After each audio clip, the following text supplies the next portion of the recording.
Hey everyone, welcome back to a new video. Just going to do some more low effort content while my hand is still recovering. I'm still in the broken hand arc, and I'm also currently in the ridiculously difficult college exams arc. So not a lot of time to make videos, but we're just going to do a top 15, kind of top 10, because I'm just going to talk quickly about the 5 cards here. But just top 10 favorite item cards, so no tools in here, but just strictly items. And I'm going to be doing only expanded on items, so black and white forward, because before that they were listed as trainers during the Diamond and Pearl era, so and there's even different categorizations before that, so don't want to mix any of that up, so it's just black and white onward. Anyway, 15th place is Scoop Up Net. I know a lot of people don't like Scoop Up Net, and I can understand why, but it actually had a really interesting role in expanded format. This fueled a lot of my best single prize decks, and it allowed me to use things like Jirachi EX without having a downside. And while sometimes picking up EX can be a really bad thing about the card, in the case of like Dragonite EX, which created very toxic combos, Scoop Up Net picking up EX has also allowed you to use significantly weaker support Pokemon, but get away with it. So it kind of increased the pool of viable cards and expanded, which is really nice. Obviously now this card is broken, probably going to get banned at some point, though they haven't banned anything in like 4 years, so Expanded's kind of just gone to hell and back in that time. But it can pick up EXs now, which is obviously just not intended, so they'll probably errata it or ban it at some point. But still, I quite like the card. A lot of my favorite expanded decks, if you saw like the Scoop Dog video back in the day, that was a Scoop Up Net deck. Then at 14 we have Rescue Carrier. This is one of my favorites for I like little Pokemon decks. I've always been a big fan of using decks with guys with 90 HP, because then you get Level Ball, which is another card we'll see later. So getting a card that exclusively helps those decks recover was really cool. It fit right into some of my Whimsicott decks in Expanded. But obviously 90 HP guys aren't as good as they used to be. You know, you can't really rock up with Raichu from XY anymore like you used to, but it's a little bit too late for its time, but it's still a cool card. Next up we have Great Catcher at number 13. I'm a big fan of Conditional Gust, and one good way to make Conditional Gust is to make it only usable on Rule Box Pokemon. So Great Catcher discards 2 cards from your hand and switches the opponent's bench Pokemon Geotags, but they're active, which is really cool because it's Gust, but it doesn't punish control, it doesn't punish single prizers. Obviously you need to have some form of manual Gust in the format with control, otherwise it just kind of runs rampant. But cards like these that that punish multi-prizers is very nice. It was a very, very rare win for the late Sun and Moon era in terms of like, there's a lot of cool cards in late Sun and Moon era, just most of them weren't good, or were used alongside tag teams. This is one of the very few cards that was strictly punishing to multi-prizers, which I did enjoy, even if its success was like 6 months long. Then we have Evolution Incense at number 12. Search your deck for an evolution Pokemon, reveal it, and put it into your hand. I was just really happy when this was revealed, and like everyone said it would be bad. Like no one thought this card would be good, and then once the once I believe it's not Ultra Ball. There's a search card that I'm forgetting right now that rotated, and then Evolution Incense immediately started seeing a lot of play. I cannot remember what that card was, but Evolution Incense took off in play, became very, very good. Was it Pokecom? Maybe it was Pokecom. Maybe Cherish Ball, I don't know. Regardless, Evolution Incense, really good card, really fun. I like cards like this that, like, Ultra Ball is nice and all, and Ultra Ball is very good, but cards like this that don't force you to discard ultimately just help single prize decks a lot more. They're a lot more high maintenance when you're playing things like Stage 2, so Evolution Incense was a very welcome card.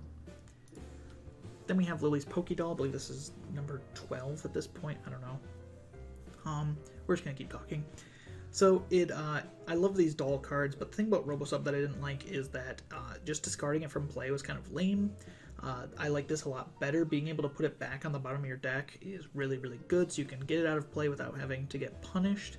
It's also cuter looking than Robosub, which kind of helps. I like the gold versions of this quite a bit. I have 4 of them, in fact.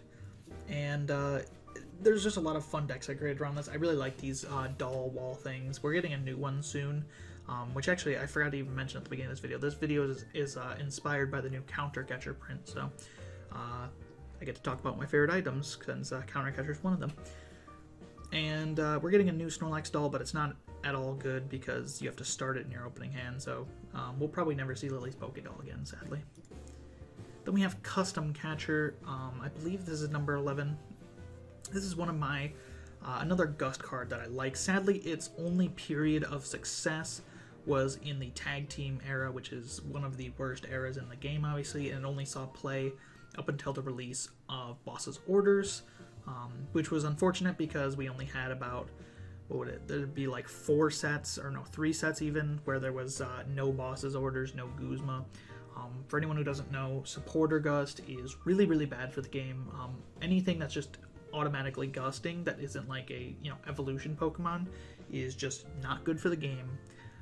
There needs to be conditional effects on Gust for it to be balanced. That's why I do not like Boss's Orders. Guzma at least challenged the player a little bit to build their deck with things like Floatstone and Coco in mind. Force you to build your deck a little bit more creatively or play your turn out knowing you're going to Guzma. And having to sometimes take risks and fail risks, whereas Boss's Orders is Brain Rot, Glue Eater, Gust card, and that's why I don't like it. This one just, you know, I like this over the Cross Switcher card that we have now, because I like when 2 play cards have a 1 play effect. You know, even if it's not great, which actually this effect isn't even bad. I've used this effect plenty of times, but even if the effect isn't great, it's like good enough where I still can use it sometimes, and the 2 effect is obviously very good. I'd like to see this card come back in some form. Back in, you know, Diamond and Pearl, we have Pokeblower Plus, which is one of my favorite cards from that format too. So, or one of my favorite, you know, trainer cards from that format. Yeah, the balanced conditional Gust. You're gonna notice I like that a lot. And I think this is number 10 now. And at number 10 we have Dowsing Machine. This is the only A spec here. Life Dew would make it if I was including tools, but I'm not including tools, so Life Dew will not make it. Scramble Switch is an honorable mention, as well as Max Potion and Scoop Up Cyclone. I really like those as well. So Dazzling Machine is just really good. Obviously, Item Finder in the base set was way too good, but Dazzling Machine, being a one of, is more balanced.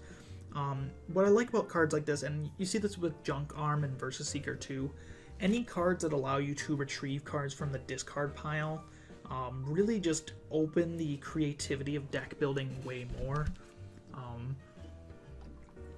Like when Junk Arm rotated, obviously the format became a little bit better because 2012 World is notoriously very Darkrai Mewtwo heavy and not much else.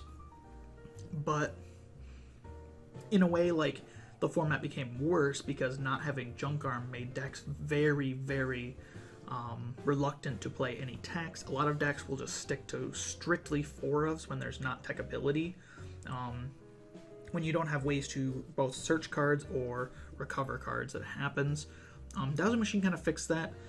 In a way, it's not as good as Junk Arm, obviously, but when Dowsing Machine came out, a lot of decks got to play a lot of one-of item cards, knowing that in certain matchups they will be able to reuse them, which just really makes deck building a lot more creative. Obviously, Dowsing Machine isn't as good as Computer Search in the context of Expanded, but there's still a lot of decks I used with Dowsing Machine in it. In at number 9, we have Rescue Stretcher. I love Pokemon recovery cards. You're gonna probably notice that when I talk about this card, because Pokemon recovery, very good. What I like about Rescue Stretcher is a reprint of the Pokemon Retriever, is one thing that's really cool from, I believe that was Team Rocket Returns from 2005. But Rescue Stretcher is just a very, very, very powerful Pokemon recovery item, probably the strongest we've ever gotten, obviously tied with its original Pokemon Retriever print. And what surprises me, honestly, is that Pokemon hasn't reprinted Pokemon Rescue in any form. Pokemon Rescue, for any those who don't know, is a card from the Diamond and Pearl era, which just says put a Pokemon from your pile into your hand as a trainer/item card. And I'm surprised they haven't redone that, because obviously that'd be more balanced. I think they realized that Rescue Stretcher might have been a bit too good, but I also like Rescue Stretcher in the same way that Junk Arm, kind of provides that, tech ability. Rescue Stretcher kind of does the same thing for some decks. Not every deck, obviously, is going to tech with Rescue Stretcher, but there is some decks, like my Cofagrigus deck in the Sunlot format, I play 4 Rescue Stretcher, and it almost acts like a Versus Seeker Junk Arm kind of thing, where I tutor abilities from the discard pile and then discard the Pokemon again with Cofagrigus' attack. So I just like it a lot. Obviously, very powerful item card, pretty much in every single expanded deck and standard deck when it was legal too. I'd like to see it reprinted. Then we have Counter Catcher. The reason this video was made, for anyone who doesn't know, Counter Catcher was announced as a reprint in our next set, so very, very excited for that. This is a very, very good card for the game. You can only play it if you have more prize cards than your opponent. Switch when they're benched if they're active. So it is the boss's orders effect, but again, it's conditional. And Item Gust is fine as long as it's conditional. I even don't mind Pokemon Catcher on a flip, as long as it is conditional and as long as there's ways to counter it. Funny enough, the name. Item Gust is really balanced and good for the game. One of my favorite formats, honestly, is NXDXY. It's one of my favorite like casual formats. I wouldn't play it competitively, but in that format, the best Gust cards are Escape Rope and Pokemon Catcher with a flip, because Pokemon Catcher had just been errated with that format, changing it to a flip. And when Gust is more conditional and there's less things around like Force Gust, obviously Guzmo's at this, but when Gust is more conditional, single prize decks and especially Stage 2s are much more able to survive. Obviously, Stage 2s are still able to survive with unconditional Gust, like Guzman Boss. We have things like Guardy today. Back in 2014, there was a few like Stage 2 decks that kind of made it, although very, very gimped with the introduction of Lysander. So, I just really like Conditional Gust, and this is probably my favorite one. You can even play it outside of control too. Lots of Zoroark decks took advantage of Counter Catcher because, especially Blacephalon at the time, would go up on 1 prize on turn 1 by using its GX attack to just take a prize. So, and if they did that, or if something like a Buzzwole took a prize on turn 1 hitting for weakness, you just get access to Counter Catcher, which made deck building a lot cooler. I believe this would be, in at number 6 maybe? We have Town Map. So Town Map turns all your prize cards face up. It is very balanced, and it is very cool. So I just like having prize access. This is something maybe I'll talk about someday otherwise on the channel, but having access to your prizes is just something I believe that should happen more often. You'll see this when we talk about another one of these item cards in a minute, but I think there should be more cards that interact with prizes. I think that in general the prizes should be face up all the time. I think that Pokemon would be a better game if that was the case. It would also, take more skill out of your opponent and increase the valuability of hand disruption, because there'd be a lot more knowledge going around, as well as there just being a lot less cheesing because your last 2 prizes were like, your cards you needed, right? So, plus there could be more attacks then, like let's just say if the prizes are always flipped over, there could be an attack, like let's just say, I don't know, my Genesect has an attack called Gizmo Blast, where it says this attack does 50 damage for each item card in your prize cards, and then make mechanics in the deck where you can more easily swap prize cards for cards in your hand. I think that'd be a cool route to explain, even if it's only like maybe only an archetype, like maybe there's a future archetype kind of like Fusion Strike, Rapid Strike, Single Strike that knows their prize cards in the whole game and gets to play around that. That'd be cool to see. Either way, Town Map's very good. It's a one of in most of the decks that I played back in the day when it was legal. Sadly, the card is extremely expensive. It's like $4 now because of Gym Leader Challenge, so I will not be putting this in every deck from like 2014 anymore, but if it ever goes down, I will. Then we have Professor's Letter, another 2014 card. This print is obviously a reprint from 2015, regardless. And we're actually getting a similar kind of reprint to this. There is an upcoming card where you discard a card from your hand and search your deck for 2 basic energy, which is really cool. I think that Professor's Letter should be legal in every format, in some form. Energy Search is not it. Energy Search is not a good card. And obviously, you're going to say, well, I've seen Energy Search played in, Inteleon decks throughout all of 2022, right? And 2021. The thing about Energy Search is only good in formats where you can very, very easily tutor it, because then it finds you a card. Otherwise, Energy Search in formats where there is not a direct tutor for it that is very easily accessible is just literally worse than playing another energy. There is no benefit to playing it. If you do not have a way to search it in your deck, there's no benefit to playing it over just another energy. So, unless your deck's got like 4 or more different energies, right? Otherwise, you're not going to struggle. So Professor's Letter is good because it actually has value as a card in the deck. Again, was really, really good with Dowsing Machine, one of my other cards I mentioned on the list. Just, it felt good to play Professor's Letter.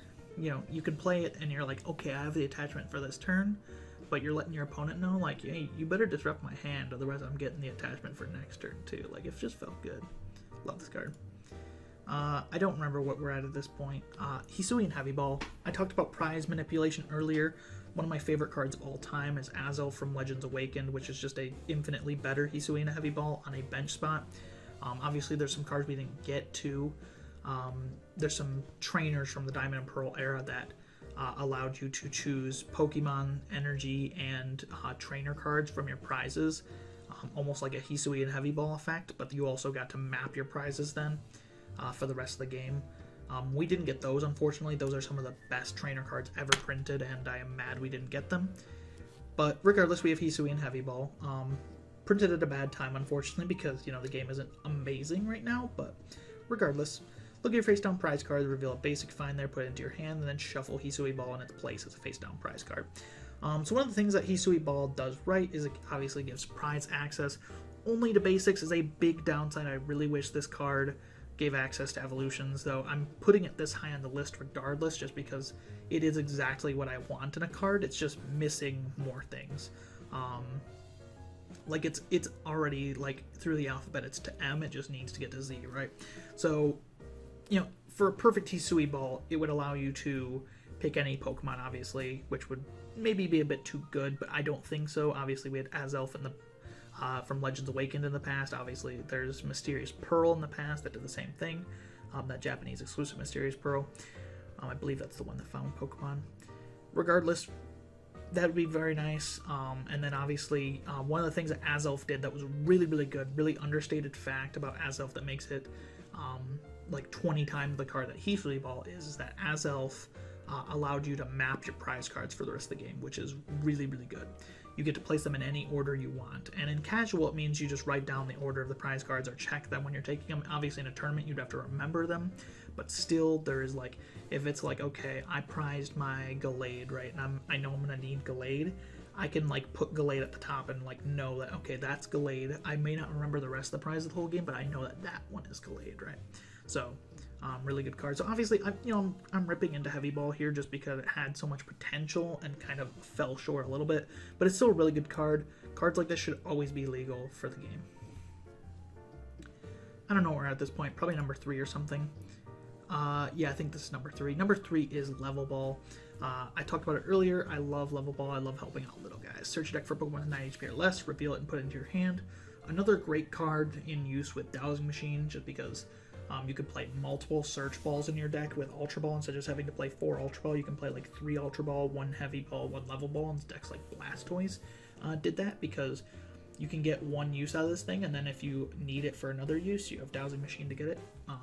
This is also legal with Junk Arm, but obviously evolutions were not at their best point when Junk Arm and Level Ball were together, because that's the era where Mewtwo and Darkrai ruled the game. So just a really good card, though. Helps set up evolutions, helps get your little guys out, like Comfies in Standard or something like that. I don't think Sableye plays this in Standard. I don't know, I haven't paid attention to Lost Box in a while. Helps evolutions out. I know Gardevoir plays it because I play that deck. Obviously it was printed in XY too, and that is a bit of a menace in XY because you could also get Vespiquen and things like Raichu, but still really, really good card. Just a good card for the game. I don't think you're going to find a person alive who hates Level Ball. It is just good for the game. Then number 2, we have Versus Seeker. Put a supporter card from this opponent into your hand. Same thing I said with Junk Arm earlier. These cards and Dowsing Machine, these cards that allow you to reuse or search out cards from the deck very easily are good for deck building because it allows a lot more tech ability and creativity in the decks. Versus Seeker is another one of these. In the eras, obviously not every era with Versus Seeker is going to be the same. A lot of eras with Seismitoad have very limited supporter use, because it locks your items, right? Seismitoad locks items every turn, so decks had to play more around that. But like especially after Seismitoad was banned, rotated. Whoops. There was a lot of tech ability in decks, and it made it really fun to build decks. I'm thinking around like Sun and Moon to Guardians Rising formats, and obviously Expanded. I've played a ton of Expanded. It's one of my favorite cards in Expanded. It just makes deck building so much better because you get to use so many different supporter cards. Like instead of just running, 4 research, 4 Iono, 3 boss, right? And then you're like, okay, well, there's my ticket written in for my not Lost Zone based deck, right? You could instead play like, you might still play 4 Iono because Iono's real good, but you might only play like 2 research. You'll play like a Colress for the games you need to extend your hand. You'll play an Arven for sure because having searchability is really good. And you'll play, maybe you play like a what's the name of it? Bruno from the Battle Styles when you get knocked out. Maybe you play a Cynthia's Ambition for when you get knocked out instead. Maybe you play Raihan. You definitely play one of Raihan, right? Like Arven and Raihan would be shoo-ins for these decks. You can only get away with playing 2 boss then, because you can always find one with Verse Seeker, right? Obviously, it does make boss better, but like, Verse Seeker is such a good card for the game. It's so good, especially when you have item counters. Obviously, we don't see that nowadays. Items are kind of just anything goes, but when Verse Seeker was printed, there was Seismitoad. Later on, there was Vileplume, so it was anti-item tax for Verse Seeker, so it wasn't just like this card ran free. And then even once Seismitoad reprinted, Vileplume was still around the entire time that Verse Seeker was, and later on Garbodor came out and punished you for using items, so decks have even more deck building to do then. It's not an auto to put 4 Verse Seeker in your deck if you're going to get punished for playing it, right? So it's just one of the best cards ever printed. One of my biggest complaints about the current Expanded and Live Sun and Moon On, which would be theoretically very good, because it removes double dragon energy, which is the biggest problem card in Expanded Black and White On, right? But my issue with Live's Expanded, above all else, is that it doesn't have Verse Seeker. It's also missing Floatstone, which is another thing. Floatstone's like the best tool card of all time. You need to have that in Expanded. But if you just took away all of X, Y in the Expanded, but added Floatstone and Verse Seeker, it'd actually be a really good format. But without Verse Seeker, the supporter lines are stiff and ugly, which is not fun. So it needs Verse Seeker back, it needs Floatstone back, because Electric type being the only type with a free retreat pivot in Zeraora GX is like not fair when no other deck is Floatstone. Anyway, moving on to number 1. Number 1 is Puzzle of Time. This is a bit of a controversial one. Obviously, Puzzle Time is banned in the Expanded format, but I had a hell of a time before it was banned. Essentially, it's another 2 play at once, but it has a 1 play effect. Look at the top 3 of your deck, put them back in any order. We've all had those games. If you're a Puzzle of Time gamer, you've rearranged the top 3 cards of your deck to get out of a spot. And then the better effect is if you play 2, put any 2 cards from your discard pile into your hand. That is absurd. That is crazy. And that's what made it so fun. In decks that could accumulate items or build up a hand or recover items, Puzzle of Time became the best card in the world.